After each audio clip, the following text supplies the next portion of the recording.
Младежката банка е международен модел за развитие на младежка филантропия.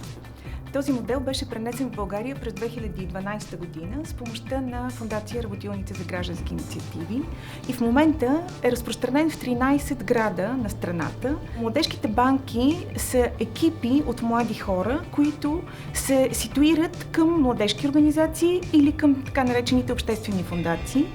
И основната им роля е да набират средства и да ги разпределят за подкрепа на младежки идеи. Младежка банка, това е едно творческо пространство, целият процес на организиране на едно събитие, всичко през което минава екипа, нали, от изписването на идеята до самото реализиране, нали, стъпка по стъпка, и целият процес на реализиране на една инициатива е един голям празник, честно казано.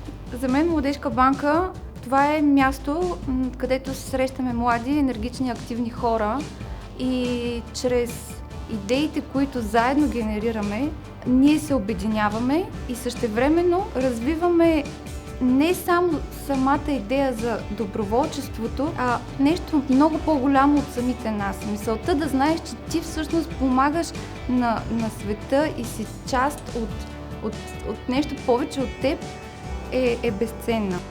Това, което мен лично ме мотивира, е, че Младежка банка всъщност е модел, който млади хора работят за други млади хора. Тоест, младежи работят за своите връстници или за хора, които искат тяхната възраст.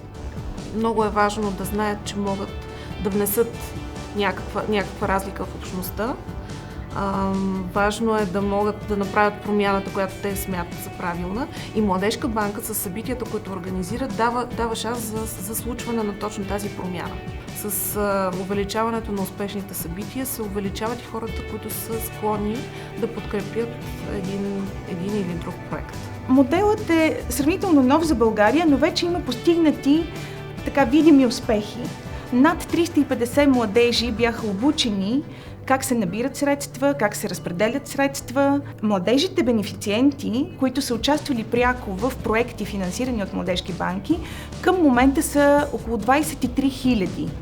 Тоест, ефектът за страната наистина е значим. Ако трябва да обобщя, най-важното за младежките банки и какво точно развиват те: младежко участие, младежка предприемчивост и креативност, идентифициране на онези места, онези ниши в общностите, в които младежите могат да направят нещо значимо, така че да има полза не само за тях, тези, които реализират проекта, но и за общността като цяло.